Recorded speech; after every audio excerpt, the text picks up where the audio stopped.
दोस्तों, स्वागत है आपका हमारे चैनल आर.के. वर्मा में गंगाराम पटेल और बुलाखीराम नाई की नई मजेदार कहानी। दोस्तों, काशी यात्रा की वापसी में गंगाराम पटेल और बुलाखीराम सुबह उठकर उस नगर से निकलकर आगे की यात्रा पर चल पड़े। शाम हो जाने पर जब वे विश्राम के लिए एक नए नगर में रुके तो वहां भी बुलाखीराम नाई ने एक अनोखा दृश्य देखा, जिसका रहस्य जानने के लिए वह बेचैन हो उठा। सोने से पूर्व उसने गंगाराम पटेल को उस दृश्य के विषय में बताया। उसने गंगाराम पटेल से कहा, पटेल जी, आज मैंने बाजार से गुजरते हुए जो अनोखा दृश्य देखा, मैं उसका रहस्य जानने के लिए बेचैन हो रहा हूँ। मुझे उस रहस्य के विषय में बताइए।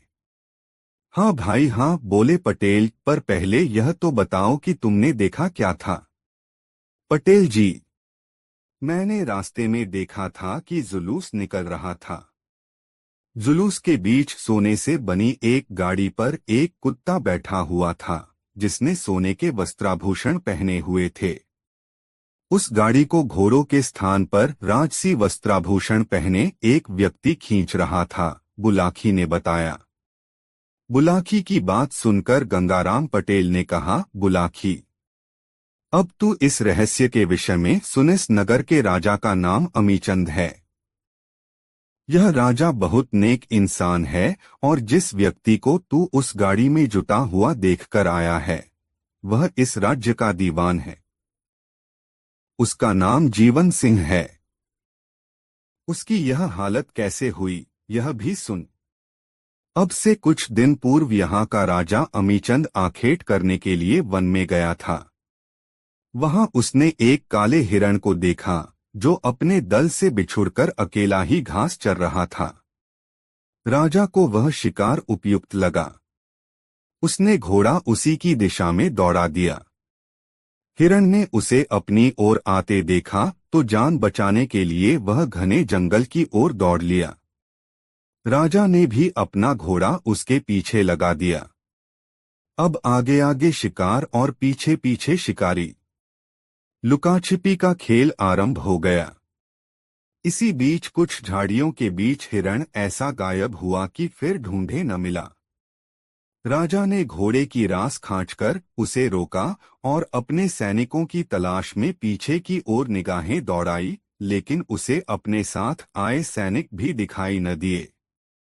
उस हिरण ने राजा को बहुत छकाया था। उसे उसका पीछा करने में परिश्रम भी बहुत करना पड़ा था। राजा को बहुत जोर की प्यास लगी हुई थी। उसका घोड़ा भी बहुत थका हुआ था और अपनी जुबान बाहर निकालकर जोर जोर से अपनी टांगें जमीन पर पटक रहा था। राजा ने पानी की तलाश में इधर उधर नजरें दौड़ाई, किंतु जब किसी भी दिशा में दूर दूर तक उसे कोई सरोवर या नदी नहीं दिखाई दी तो वह एक पेड़ के नीचे बैठकर विश्राम करने लगा। बुलाखीराम जिस समय प्यास से व्याकुल होकर राजा उस वृक्ष के नीचे बैठा विश्राम कर रहा था, उसी समय दैवयोग से एक कुत्ता न जाने कहां से उसके पास आ पहुंचा और राजा की ओर याचना भरी निगाहों से देखने लगा। कुत्ता शायद भूखा था। राजा ने कुत्ते को पुचकारा तो भोजन की आशा में कुत्ता पूंछ हिलाता उसके पैरों के पास बैठा। राजा ने तब अपने घोड़े की पीठ पर लटके भोजन के पात्र से 2 रोटियां निकाली और कुत्ते के आगे रख दी। कुत्ते ने कुछ ही देर में दोनों रोटियां खा लीं, फिर वह एक दिशा में चल पड़ा। उसे जाते देख राजा ने सोचा कि भोजन के बाद हर प्राणी को पानी की जरूर आवश्यकता पड़ती है। शायद यह कुत्ता भी पानी पीने जा रहा है। ऐसा विचार कर घोड़े की रास थामकर राजा उस कुत्ते के पीछे पीछे चल पड़ा। कुछ ही देर बाद कुत्ता एक सरोवर पर पहुंचा और उसके जल में मुंह डालकर पानी पीने लगा। राजा ने भी सरोवर का जल पीकर अपनी तृष्णा शांत की। घोड़ा भी भरपेट पानी पीकर तृप्त हो गया। दिन ढलने लगा था। राजा अपने घोड़े पर बैठा और अपने नगर को लौट पड़ा। राजा के प्रेम में पगा वह कुत्ता भी उसके पीछे पीछे चलकर नगर में चला आया। महल के दरवाजे पर पहुंचकर राजा घोड़े से उतरा तो उसने कुत्ते को भी वहीं खड़ा पाया।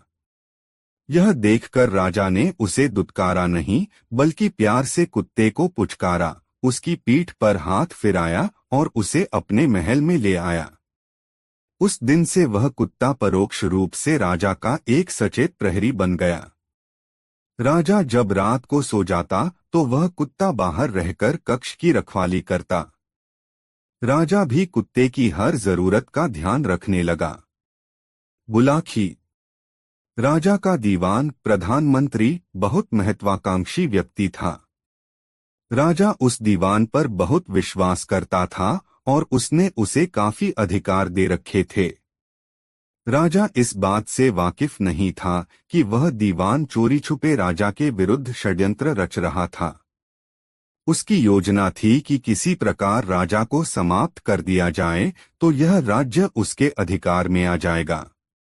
राजा का कोई पुत्र तो है नहीं जो इस राज्य का उत्तराधिकारी बन जाएगा। यही सब सोचकर एक दिन उसने अपने दो ऐसे व्यक्ति जो उसके बहुत ही विश्वासपात्र थे, रात के समय राजा का वध करने के लिए भेज दिए। जब अपने अपने मुंह पर कपड़ा बांधे वे दोनों व्यक्ति रात के समय राजा को मारने के लिए उसके कक्ष के पास पहुंचे तो कुत्ता उन पर झपट पड़ा और भौंक भौंक कर उसने राजा को जगा दिया। राजा जब तलवार निकालकर बाहर निकला तो वह दोनों नकाबपोश भाग गए। कुत्ते ने उनका पीछा किया किंतु वे भागने में सफल हो गए। उन हत्यारों के भाग जाने के बाद राजा ने अपने मन में विचार किया कि यदि आज यह कुत्ता न होता तो वह दोनों हत्यारे अवश्य ही उसे सोते समय मार डालते। वह कुत्ते की वफादारी पर बहुत खुश हुआ। फिर उसका ध्यान उन दोनों हत्यारों की ओर मुखातिब हुआ। वह सोचने लगा कि वे दोनों हत्यारे कौन थे और किसने उन्हें मेरी हत्या के लिए नियुक्त किया था। उसने इस विषय में बहुत सिर खपाया किंतु कोई निर्णय नहीं कर सका। अगले दिन प्रातः जब राजा अपने दरबार में गया तो वह कुत्ता भी उसके साथ हो लिया। जब दरबार लगा और राजा के सभी दरबारी अपने अपने स्थानों पर आकर बैठ गए तो कुत्ता एकाएक दो आदमियों की ओर देखकर गुर्राने लगा।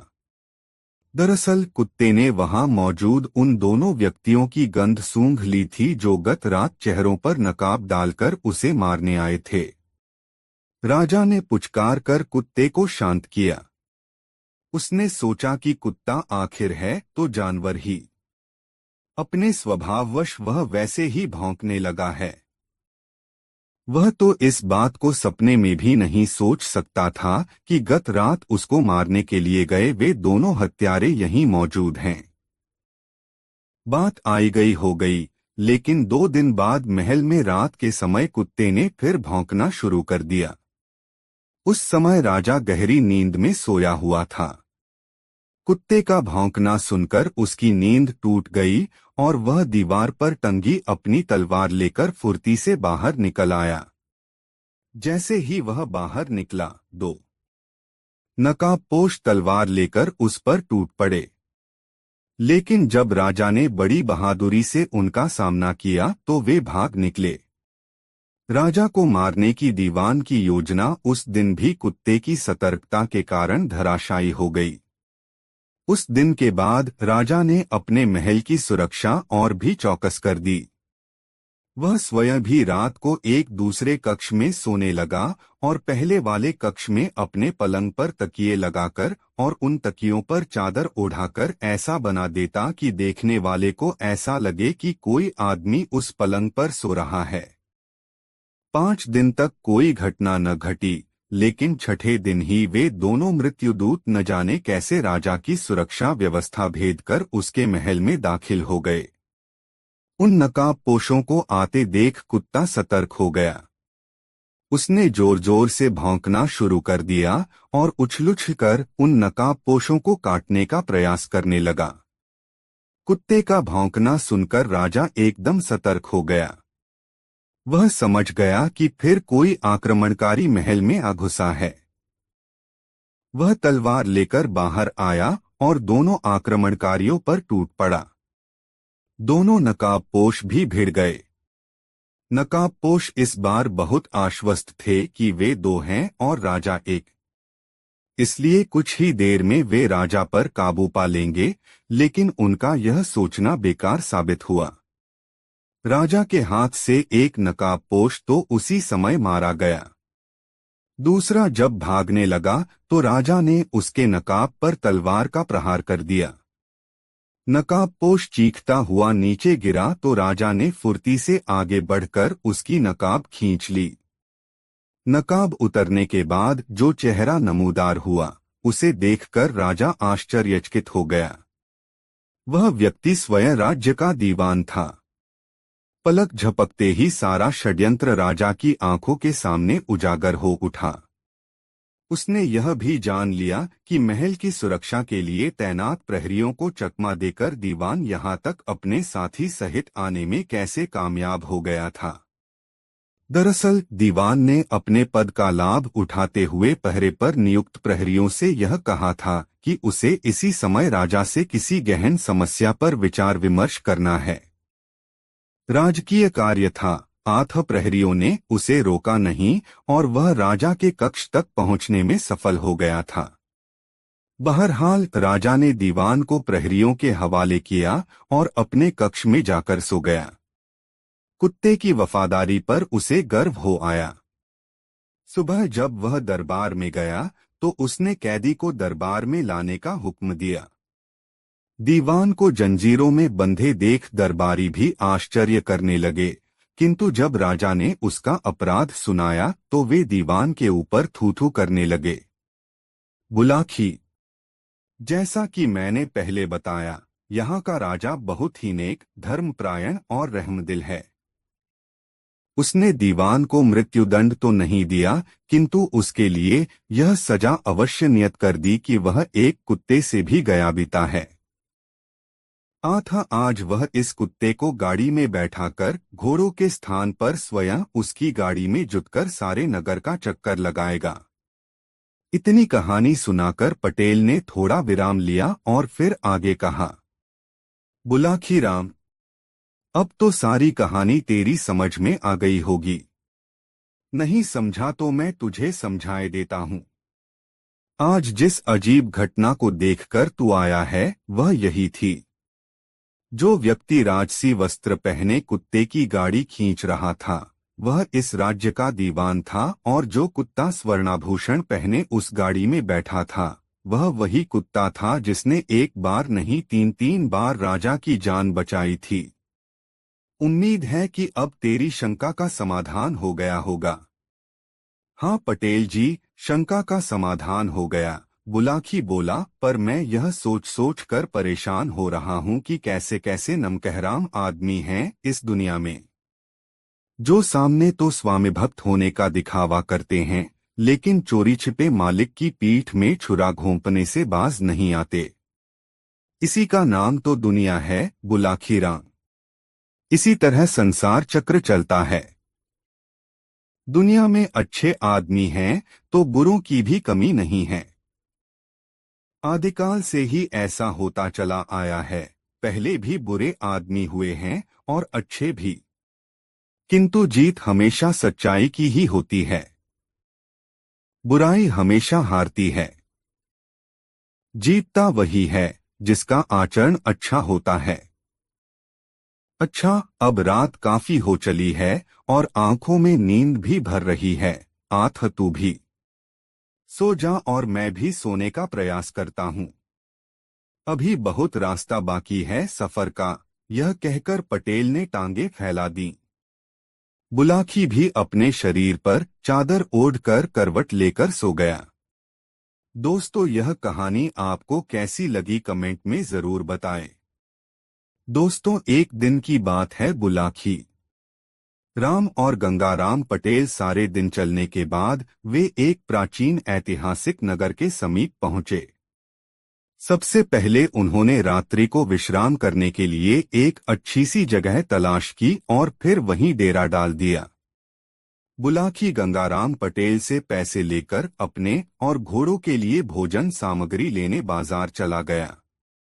जब वह कई दुकानों से अपनी जरूरत का सामान खरीद चुका तो लौटते समय उसने सतर्कतापूर्वक दाएं-बाएं देखना शुरू कर दिया।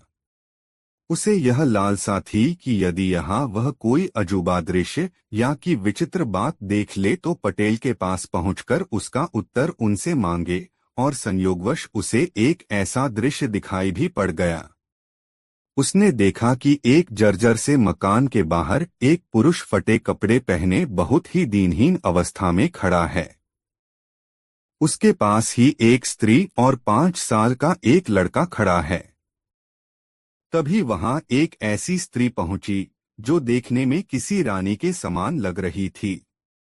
वह स्त्री बार बार उस दीनहीन पुरुष और दूसरी स्त्री के पैरों में गिरकर क्षमा मांगने लगी और अपने साथ चलने का आग्रह करने लगी, लेकिन उन दोनों के चेहरों पर कोई भाव पैदा न हुए। बुलाकी के लिए तो इतना ही मसाला काफी था। वह तुरंत अपने ठिकाने की ओर दौड़ लिया। वह सोच रहा था कि आज मैं इस प्रश्न को पूछकर गंगाराम पटेल को अवश्य छकाऊंगा। जरूरी नहीं है कि पटेल जी के पास हर प्रश्न का उत्तर हो। इस बार वे मेरे प्रश्न का उत्तर नहीं दे पाएंगे और मुझे वापस लौट जाने का बहाना मिल जाएगा। जब वह अपने ठिकाने पर पहुंचा, उस समय गंगाराम पटेल संध्या वंदन करके फारिग हो चुके थे। आते ही बुलाकी ने कहा, पटेल जी, आज मैं इस नगर में एक ऐसा अजूबा दृश्य देखकर आया हूं जिसका उत्तर आपसे देते नहीं बन पड़ेगा। अच्छा, पटेल ने मुस्कराकर पूछा, ऐसा क्या देखकर आया है जो इस तरह उत्साहित हो रहा है? भला मैं भी तो सुनूं वह बात। बुलाकी ने तब चटखारे ले लेकर वह सारी बातें उन्हें बता दीं जिसे उसने रास्ते में देखा था। अंत में वह अपने चिरपरिचित अंदाज में बोला, अब मुझे इस रहस्य के बारे में बताओ पटेल जी, वरना मैं तो चला वापस अपने गांव की ओर। हाँ हाँ, जरूर चले जाना बुलाकी, पटेल जी विनोदपूर्वक बोले, लेकिन जाएगा तो कल सुबह ही न। अभी तो रात्रि सिर पर खड़ी है। यात्रा से थके हारे आए हैं। पहले कुछ खा पी कर विश्राम तो कर लें। सोते समय मैं तुझे इस रहस्य के बारे में बता दूंगा। भोजनादि से निवृत्त होकर बुलाकी ने पटेल का हुक्का भरकर रख दिया। पटेल बिस्तर पर लेट गए और बुलाकी के प्रश्न का उत्तर देना शुरू किया। पटेल ने कहा, बुलाकी, अब से कुछ समय पूर्व इस नगर पर एक राजा राज करता था। उसकी पहली रानी संतान के रूप में एक लड़की छोड़कर प्रभु को प्यारी हो गई थी। राजा ने तब दूसरा विवाह कर लिया, लेकिन दूसरी रानी से उसे कोई संतान न हुई। राजा अपनी लड़की से बहुत स्नेह करता था, लेकिन लड़की की सौतेली माँ यानी दूसरी रानी उस लड़की से ईर्ष्या रखती थी। राजा की उस लड़की का नाम था माला। समय बीतता गया। धीरे धीरे वह राजकन्या एक सुंदर युवती के रूप में परिवर्तित हो गई। एक बार वह अपनी सहेलियों के साथ नदी में स्नान करने के लिए गई। जब वह स्नान के लिए नदी के जल में उतरी, तभी दैववश उसका पाँव फिसल गया और वह नदी के गहरे जल में डूबने लगी। माला की सखियां यह देखकर घबरा गईं। वे सहायता की गुहार लगाती महल की ओर दौड़ गईं, ताकि महल पहुंचकर राजा से सारा हाल बता सकें। नदी के दूसरे किनारे पर उस समय जीवन नाम का एक युवक पेड़ पर चढ़कर लकड़ी काट रहा था। उसने जब माला को डूबते देखा तो वह फुर्ती से नीचे उतरा और नदी की ओर दौड़ पड़ा। जीवन अच्छा तैराक था। वह नदी में कूद पड़ा और माला को डूबने से बचाकर किनारे पर ले आया। माला बेहोश हो गई थी। नदी का ढेर सारा जल उसके पेट में चला गया था। जीवन ने तट पर ले जाकर पहले तो उसका पेट दबाया। ऐसा करने से माला के पेट में गया पानी मुंह के रास्ते से बाहर निकल गया।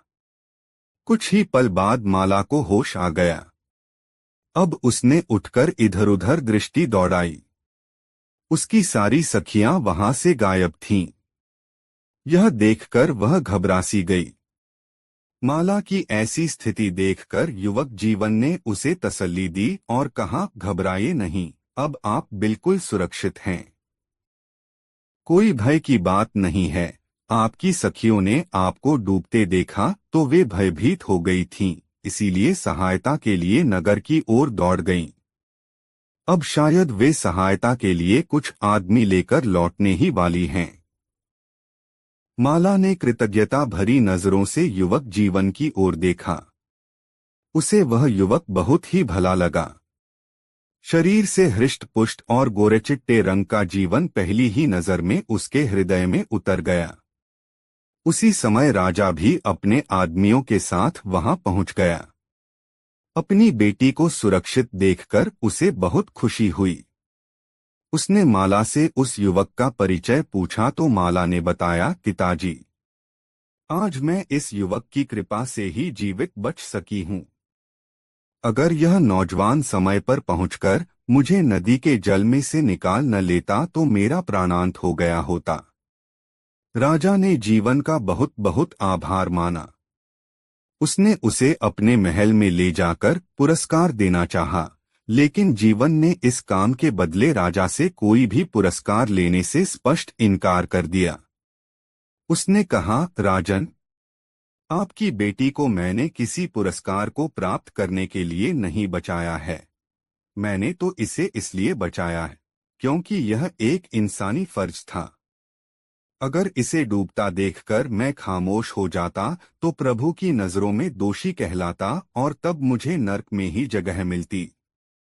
इसलिए मुझे पुरस्कार देने की बात भूल जाइए और राजकुमारी को महल में ले जाकर इनका उपचार कराइए। इस समय इन्हें उपचार की बहुत आवश्यकता है। जीवन के इस उत्तर से राजा उससे अत्यंत प्रभावित हुआ और उसकी मानवता ने उसे उसी घड़ी से जीवन का बेदाम का गुलाम बना दिया। उसने जीवन से कहा, युवक, तुम हमसे कोई पुरस्कार नहीं लेना चाहते तो न सही, किंतु क्या तुम कुछ दिन के लिए हमारा आतिथ्य भी स्वीकार नहीं कर सकते? जीवन से अब इनकार करते न बना। उसने कुछ दिन के लिए राजा का मेहमान बनना स्वीकार कर लिया। राजा उसे अपने महल में ले आया। महल में आकर जीवन की जीवनधारा ही बदल गई। राजकुमारी माला उसके प्रेमपाश में फंस गई। जीवन भी उस पर मोहित हो गया। परिणाम यह निकला कि राजा ने उसे अपनी बेटी के लिए उचित वर समझकर उसके साथ माला का विवाह कर दिया। इतनी कहानी सुनाकर गंगाराम पटेल ने अपने हुक्के से एक गहरा कश खींचा। ढेर सारा धुआं अपने हलक से उगलते हुए उन्होंने बुलाखी से कहा, बुलाखी, क्या तुझे यह जानने की उत्सुकता नहीं हो रही कि आखिर वह युवक जीवन था कौन, जो देखते ही देखते एक राजकुमारी का पति और एक राजा का जामाता बन गया? उत्सुकता तो है पटेल जी। बताइए न, कौन था वह युवक जीवन? उसके माता पिता और परिवार के बारे में भी बताइए। तो सुन बुलाखी, पटेल बोले, जीवन नाम का वह युवक एक गरीब किसान का लड़का था। उसके पिता ने उसे एक ऋषि के आश्रम में विद्याध्ययन के लिए भेजा हुआ था। उस समय वह आश्रम में रह रहे अपने सहपाठियों और ऋषि तथा ऋषि पत्नी के भोजन के लिए नदी किनारे सूखी लकड़ियां काटने आया हुआ था। संयोगवश ही उसकी नजर नदी के जल में डूबती हुई राजकुमारी माला पर पड़ गई और उसने दौड़कर नदी में कूदकर उसे बचा लिया था।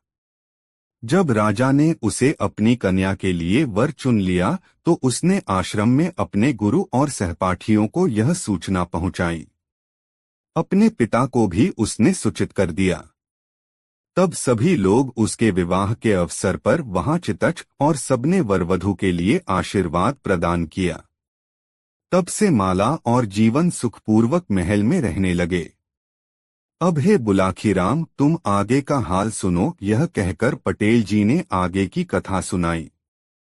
विवाहोपरांत जब माला और जीवन महल में रहने लगे तो राजा की उस रानी की ईर्ष्या हुई। माला से तो वह पहले ही बहुत जलती थी। जीवन भी जब महल में ही रहने लगा तो ईर्ष्या में और भी वृद्धि हो गई। उधर राजा ने भी राजकार्य का अधिकांश दायित्व अपने जामाता जीवन को सौंप दिया था। एक दिन तो उन्होंने भरे दरबार में यह भी ऐलान कर दिया कि मेरे बाद इस राज्य का उत्तराधिकारी मेरा जामाता जीवन ही होगा। यह बात सुनकर रानी की ईर्ष्या की आग और भी भड़क उठी और वह जीवन और माला को महल से बाहर निकालने की तरकीबें सोचने लगी। एक दिन उसने एक योजना बना ली और रानी कैकेयी की तरह अपने राजसी वस्त्र उतारकर मैले कुचैले वस्त्र पहनकर कोप भवन में जा लेटी। शाम को दरबार से लौटकर राजा ने उसके रूठने का कारण पूछा तो उसने जीवन पर आरोप लगाते हुए कहा कि वह उसका पातिव्रत्य धर्म नष्ट करना चाहता था।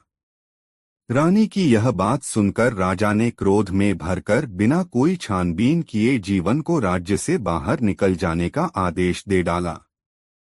जब जीवन जाने लगा तो माला भी महल का अपना सारा सुख त्याग कर उसके साथ चलने को तैयार हो गई। राजा ने अपनी बेटी को बहुत समझाया कि वह उसके साथ न जाए, किंतु वह एक पतिव्रता स्त्री थी, अपने पति से विमुख कैसे रह सकती थी। वह भी अपना सारा राजसी सुख भोग छोड़कर अपने पति के साथ बाहर चली गई। उधर राजा ने क्रोध में आकर जीवन को देश निष्कासन का आदेश तो दे डाला, किंतु बाद में उसकी कमी उसे खलने लगी। वह पछताने लगा कि मैंने जीवन को देश निष्कासन का आदेश देकर अच्छा नहीं किया। न जाने मेरी लाडली बेटी इस समय कहाँ और कैसी हालत में होगी। जिसने कभी राजमहल से बाहर कदम नहीं रखा था, अब न जाने किन किन हालात में दरबदर की ठोकर खा रही होगी। इसी शोक में राजा गंभीर रूप से बीमार पड़ गया। रानी ने बेमन से उसका उपचार कराया, किंतु राजा बीमारी से मुक्त न हुआ और मन में पश्चाताप का बोझ लिए एक दिन उसने अपना शरीर त्याग दिया। राजा के मरने के बाद राजसत्ता रानी के हाथ आ गई। वह हर काम अपनी मर्जी के अनुसार करने लगी। यद्यपि रानी के कामों से प्रजा और उसके सारे कर्मचारी नाखुश थे, किंतु रानी के आगे किसी की कुछ नहीं चलती थी। वह स्वेच्छाचारिणी हो गई थी। इतना कहकर गंगाराम पटेल ने कुछ देर के लिए विराम लिया, हुक्का गुड़गुड़ाया और उसका एक गहरा कश लेकर आगे कहने लगे, अब हे बुलाखीराम, आगे का हाल सुनो। अपना नगर छोड़कर जीवन और माला एक दूसरे नगर में पहुंच गए। वहां पर उन्होंने एक मकान किराए पर ले लिया और दूसरों की मेहनत मजदूरी करके अपना पेट पालन करने लगे। धीरे धीरे उन्हें उस नगर में रहते हुए 7 वर्ष बीत गए। इस दौरान माला की कोख से एक पुत्र ने जन्म लिया, जिसका नाम उन्होंने चंद्रकिशोर रखा। एक दिन की बात है, माला अपने पति के साथ नगर से बाहर एक मंदिर में देव पूजा के लिए गई। रास्ते में एक गुंडे की निगाह उस पर पड़ गई। वह गुंडा माला के रूप को देखकर उस पर मोहित हो गया। वह सोचने लगा कि कोई ऐसी तरकीब सोचनी चाहिए जिससे यह रूपसी मेरी अंशायनी बन जाए। किंतु यह कार्य तब तक उसके लिए कठिन था जब तक कि माला का पति जीवन उसके साथ था। अतः सबसे पहले उसने जीवन को ही अपने रास्ते से हटाने का फैसला किया। हे बुलाखीराम, तब वह गुंडा एक अपाहिज का वेश बनाकर जीवन के पास पहुंचा और उससे कहा, भैया, मैं एक अपाहिज आदमी हूं। ईश्वर के लिए मेरी कुछ मदद कर दो। मैं आपका बहुत एहसानमंद रहूंगा।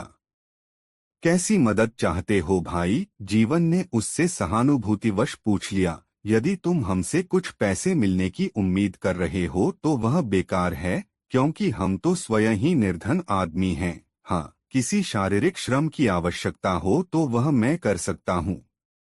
मुझे आपका कोई पैसा पाई नहीं चाहिए भैया, गुंडा दीनता भरे स्वर में बोला। बात दरअसल यह है कि मुझे नदी के पार जाना है, लेकिन मैं उसे पार करने में असमर्थ हूँ। यहाँ दूर दूर तक कोई मल्लाह भी दिखाई नहीं दे रहा जो मुझे अपनी नाव में बिठाकर नदी पार करा सके। इसलिए मैं आपसे मदद की गुहार कर रहा हूँ। मैं चाहता हूँ आप मुझे किसी तरह नदी पार करा दें। जीवन ने माला की ओर देखा तो उसने आंखों ही आंखों में सहमति प्रदान कर दी। तब जीवन ने उस गुंडे के छल को न समझते हुए उसे अपनी पीठ पर बैठा लिया और तैरकर उसे नदी के पार ले जाने लगा। नदी के दूसरे तट पर उस गुंडे के दो साथी पहले ही मौजूद थे। उस गुंडे के संकेत पर तट पर पहुंचते ही उन दोनों ने जीवन को काबू में कर लिया और उसे ले जाकर एक मकान की कोठरी में बंद कर दिया। अब माला को हथियाने के लिए उस गुंडे ने दूसरी चाल चली। उसने एक किशोर उम्र के लड़के को कुछ पैसे देकर कहा कि नदी के दूसरी तट पर एक सुंदर स्त्री खड़ी है। तुम उसे जाकर यह संदेश दे आओ कि तुम्हारे पति ने उस पार तुम्हें अपने पास बुलाया है, और जब वह स्त्री नदी में उतर जाए तब तुम वहां से रफूचक्कर हो जाना। काम आसान था। लड़के ने पैसे लिए और फौरन तट के दूसरी ओर चला गया। वहां जाकर उसने माला के सामने वही कुछ दोहरा दिया जो उससे कहने को कहा गया था। पति का संदेश मिलते ही आशंका से भरी माला तुरंत नदी के जल में उतर गई। नदी में गहरा जल नहीं था, अतः उसे पार करने में उसे कोई परेशानी नहीं आई। वह सुरक्षित रूप से दूसरे तट पर पहुंच गई। जैसे ही माला तट पर पहुंची, तीनों गुंडों ने उसे घेर लिया और दबोचकर उसे भी जीवन की तरह एक कोठरी में बंद कर दिया। यह कहकर गंगाराम पटेल ने थोड़ा सा विराम लिया और फिर आगे बोले, बुलाखी, अब थोड़ी देर के लिए इस किस्से को यहीं छोड़कर मैं तुम्हें उस रानी का हाल सुनाता हूँ कि उसके साथ क्या बीती। पति की मृत्यु के बाद कुछ सालों तक तो रानी निर्विघ्न रूप से राजकार्य करती रही, लेकिन फिर सामंतगणों ने उसकी स्वेच्छाचारिता पर अंकुश लगाना आरंभ कर दिया। महल से रानी की सेवा में लगी नौकरों की फौज हटा दी गई। सिर्फ आवश्यकता भर के लिए उसके भोजन की व्यवस्था करके रानी को मिली सारी सुविधाएं उससे छीन ली गईं। फिर एक दिन ऐसा भी आया जब उन्होंने रानी को राज्याधिकार से वंचित करके सारी सत्ता पर कब्जा कर लिया। रानी ने प्रतिवाद किया तो उससे कह दिया गया कि महाराज की मृत्यु के बाद इस राज्य की सत्ता पर सिर्फ माला और जीवन का ही अधिकार है, अतः जब वे यहाँ आकर हमसे अपनी अमानत मांगेंगे तो हम तत्काल राज्याधिकार उन्हें सौंप देंगे। यह सुनकर रानी ठगी सी रह गई। राज सत्ता का अधिकार उसके हाथ से छिन गया तो वह बेहद मायूस हो गई। उसे रहकर पछतावा होने लगा कि क्यों उसकी मति भ्रष्ट हो गई थी जो वह निर्दोष जीवन पर अपनी इज्जत लूटने का आरोप लगा बैठी थी। उसे अब यह भी लगने लगा कि उसका जीवन माला और जीवन की उपस्थिति में ही सुरक्षित रह सकेगा, अन्यथा सामंतगण कोई षड्यंत्र करके उसे मरवा डालेंगे। यह सब सोचकर ही रानी माला और जीवन को तलाश करने के लिए बाहर निकल पड़ी और उनकी खोज करते करते उस नगर में पहुंच गई जहां वे दोनों रह रहे थे। और अब माला और जीवन का हाल सुनो, पटेल बोले। जैसा कि मैं बता चुका हूं, उन गुंडों ने माला और जीवन को एक ही मकान की अलग अलग कोठरियों में बंद कर रखा था। उधर अपने घर पर उनका 7 वर्षीय बेटा चंद्रकिशोर बेचैनी से उनके घर लौटने की प्रतीक्षा कर रहा था। जब काफी देर हो गई और उसके माता पिता देव पूजा से वापस न लौटे तो उसकी चिंता बढ़ गई। कहीं कोई दुर्घटना तो उनके साथ नहीं घट गई, ऐसा विचार कर वह उनकी खोज में निकल पड़ा। अपने माता पिता को तलाश करता हुआ चंद्रकिशोर संयोगवश उसी मकान के निकट पहुंच गया जहां उसके माता पिता कैद करके रखे गए थे। यह भी एक सुखद संयोग ही समझो कि जब चंद्रकिशोर उस मकान के करीब से गुजर रहा था तो एक खिड़की की सलाखों के पीछे खड़े बाहर की ओर देखते उसके पिता ने उसे देख लिया। उसने आवाज लगाकर चंद्रकिशोर को अपने पास बुलाया और उससे कहा, बेटा, कुछ गुंडों ने मुझे इस मकान में कैद कर लिया है। तुम यहाँ आकर इस कोठरी का बाहर का कुंडा खोल दो। चंद्रकिशोर मकान की टूटी चहारदीवारी लांघकर मकान के बाहर पहुंचा और कोठरी का कुंडा खोल दिया। तभी उसे ऐसा करते हुए उस गुंडे ने देख लिया। वह डंडा फटकारता हुआ चंद्रकिशोर की ओर लपका, लेकिन अब स्थिति बदल चुकी थी। तीर की तरह जीवन कोठरी से बाहर निकला और उस गुंडे से भिड़ गया। वह एक किसान का बेटा था। लाठी चलाने के दांवपेच उसे खूब आते थे। उसने गुंडे का लाठी का वार झुकाई देकर विफल कर दिया और बड़ी फुर्ती से उसके हाथ से लाठी छीन ली।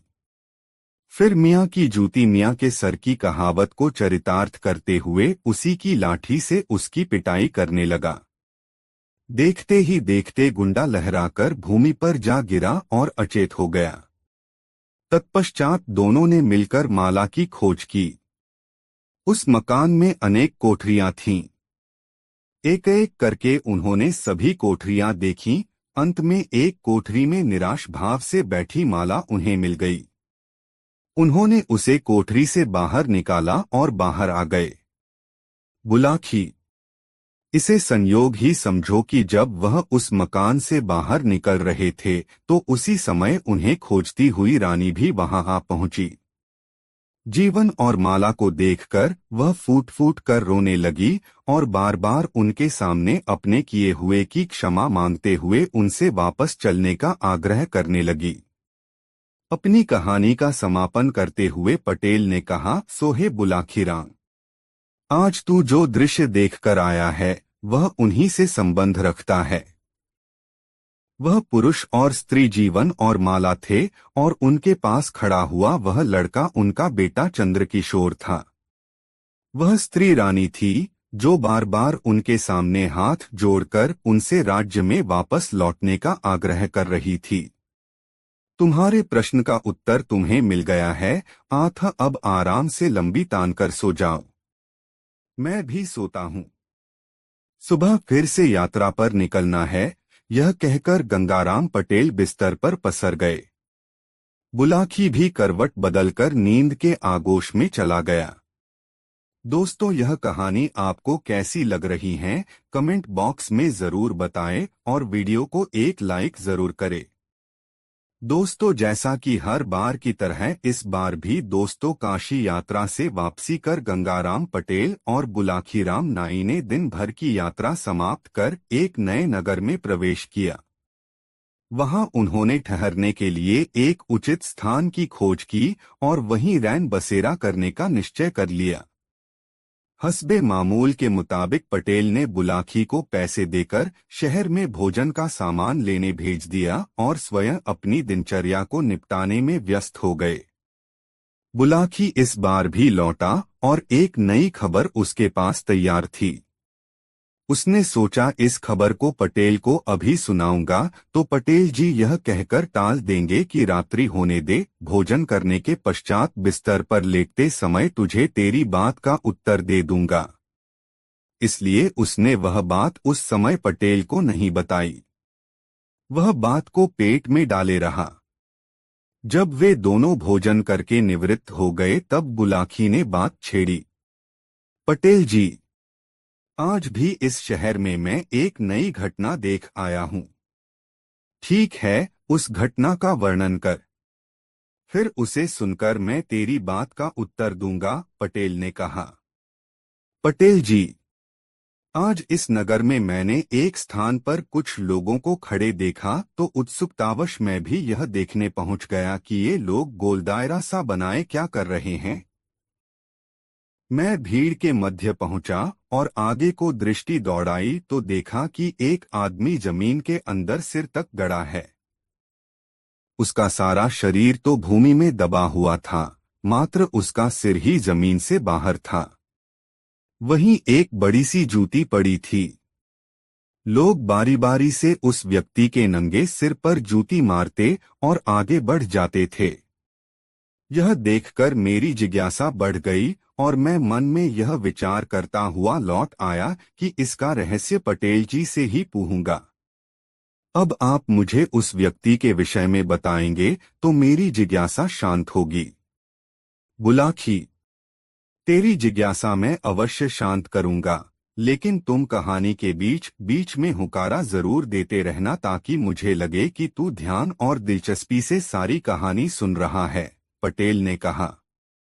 मैं ऐसा ही करूंगा पटेल जी, बुलाखी ने कहा। अब आप अपनी कहानी आरंभ तो कीजिए। तो सुन बुलाखी, यहाँ से बहुत दूर चंपावती नाम का एक नगर है। उस नगर पर राजा चंद्रदत्त का अधिकार था। चंद्रदत्त के पिता की कुछ ही समय पहले मृत्यु हुई थी। जब चंद्रदत्त राजगद्दी पर बैठा तो वह प्रजा के कल्याण के लिए नई नई योजनाएं सोचने लगा। लेकिन कहावत है कि मेरे मन कछु और है, साईं के मन कछु और। राजा जब तक प्रजा के हित में उन योजनाओं को अमली जामा पहनाता, नगर में एक महामारी फूट पड़ी। उस महामारी से सैकड़ों लोग नित्य ही कालकवलित होने लगे। हालत ऐसी हो गई कि जब घर वाले घर के मृत व्यक्ति को श्मशान में दाह कर वापस लौटते तो उन्हें घर में दूसरी लाश तैयार मिलती। यह स्थिति देखकर नगरवासी घर बार छोड़कर दूसरे राज्यों में भागने लगे। पूरे राजमहल में सिर्फ राजा ही अकेला रह गया। तब उसने सोचा था कि मैं अकेला ही यहाँ रहकर क्या करूँगा? प्रजा ही नहीं रही तो राजा कैसा? एक दिन वह भी कुछ धन अपने साथ लेकर वह नगर छोड़ आया। वह एक सामान्य नागरिक की तरह कई राज्यों में घूमता रहा, फिर इस नगर में आ गया। इतने दिन तक दूसरे राज्यों में घूमते रहने के कारण जो धन वह अपने साथ लाया था, सब खर्च हो गया। अब उसे चिंता हुई जीविका कमाने की। राजा चंद्रदत्त खूब हृष्ट-पुष्ट नौजवान था। अस्त्र शस्त्र चलाने में वह निपुण था। जब वह यहाँ के राजदरबार में नौकरी पाने की इच्छा से राजा के सम्मुख पेश हुआ तो राजा ने पहली ही नजर में उसके अंदर छिपी हुई प्रतिभा की पहचान कर ली और उसे अपने अंगरक्षक की नौकरी दे दी। तब से चंद्रदत्त रात दिन अपने स्वामी की सुरक्षा का ध्यान रखने लगा। बुलाखी, एक दिन जब चंद्रदत्त रात के समय राजा के महल में पहरा दे रहा था तो उसने महल के बाहर से किसी स्त्री के रोने की आवाज सुनी। वह स्त्री बड़े करुण स्वर में विलाप कर रही थी। उसका वेदना से भरा स्वर सुनकर चंद्रदत्त से रहा नहीं गया। उसने अपने स्थान पर एक अन्य प्रहरी को खड़ा किया और महल से बाहर निकलकर उस दिशा में चल पड़ा जहां से रोने की आवाज आ रही थी। कुछ आगे चलकर उसने देखा कि सरोवर के किनारे एक बेहद रूपवान स्त्री बैठी विलाप कर रही है।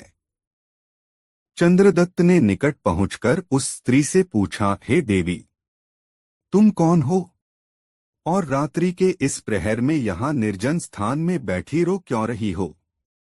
स्त्री बोली, हे युवक, मैं इस राज्य की ऐश्वर्य लक्ष्मी हूँ। अब तक मैं यहाँ सम्मान के साथ रह रही थी, लेकिन मेरे सम्मान के ये दिन अब समाप्त होने ही वाले हैं। अरे ये क्या कह रही हो देवी? चंद्रदत्त ने आश्चर्य से पूछा, क्या इस राज्य पर कोई विपत्ति आने वाली है या फिर राजा की निगाहों में तुम्हारे प्रति सम्मान की भावना का ह्रास होने लगा है? इन दोनों ही बातों में कोई बात सच नहीं है युवक, ऐश्वर्य लक्ष्मी ने कहा। न तो इस राज्य पर कोई विपत्ति आने वाली है और न यहाँ के राजा ने मेरे सम्मान में कोई उपेक्षा दिखाई है। बात कुछ और ही है। मैं अपने लिए नहीं, यहाँ के राजा के जीवन के लिए चिंतित होकर रो रही हूँ। अब से 8वें दिन यहाँ के राजा पर घोर संकट आएगा। उस संकट में या तो उसके प्राण चले जाएंगे या फिर शेष जीवन उसे कारागार में व्यतीत करना पड़ेगा। उसी आशंका को जानकर मेरी रुलाई फूटी पड़ रही है। आगाम स्वयं को रोने से रोक नहीं पा रही हूँ।